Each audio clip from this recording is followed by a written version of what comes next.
And so what's the core need? When we press down into the two, the core need is to be needed. So listen to me, moms. If you're a 2, you need to really work on this because you're going to totally lose it when your kids walk away and you don't know who you are anymore. Men, when one day they tap on your shoulder. I was watching Instagram this week. A Southwest Airlines stewardess said, I'm 65 years old and they're making me retire. He doesn't want to, but they're making him. Man, if he's a 2, his identity is going to be wrapped up in what he does, not in who he is. And that's going to be really hard. And men really struggle when they come along and say, hey, it's been a good run, but we need you to go home and stay home. That's really, really hard for men. It's part of the reason I think we keep getting dinosaur men that are running for president. Hey, it's been a good run. Thank you for your service in the 70s and 80s. Why don't we turn this over to a whippersnapper who's 60?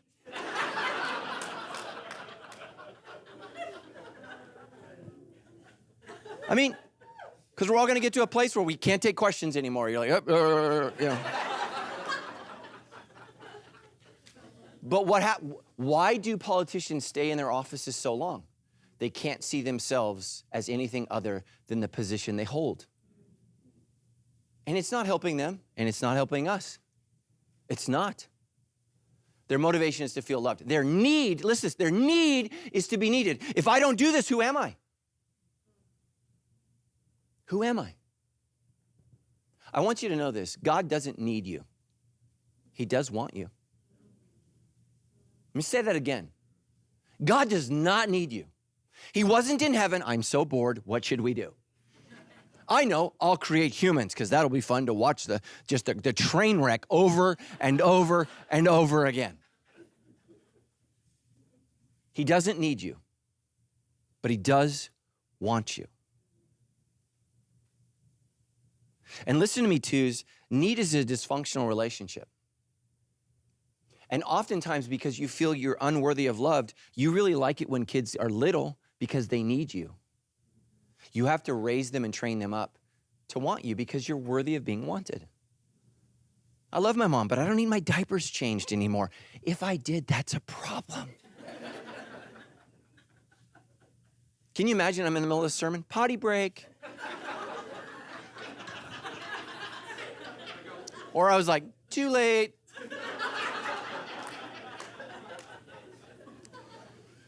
So here's your need to be needed. And listen to me, you need to be aware of this. When you go to a community group, you're not going to fit in unless there's something for you to do.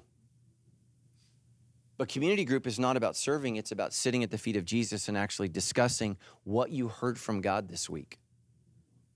And for you, it's going to be a lot more safe to go do the dishes than it's going to be honest about how filthy you feel. Next, what twos do is they focus on the needs of others. That's your focus. Now, that's a beautiful thing. The Bible says contribute to the needs of the saints. If you don't know who the saints are, that's me. I'm a saint. Maybe not in your eyes, but in God's eyes. I'm a saint, okay? And seek to show hospitality. We need to look for ways to care for fellow believers. And so many of you don't have it to. You're like, well, I serve my family. Good for you. That's your job. That's what you signed up for. Serving the church is your calling. It's your calling. Jesus says, oh, you serve your family? Great. That's what sinners and tax collectors do. People in the drug cartel care for their kids. They do. Well, how are you any different? The gospel helps you to learn to love people who aren't your biological family. You love your spiritual family and you serve them. You serve them.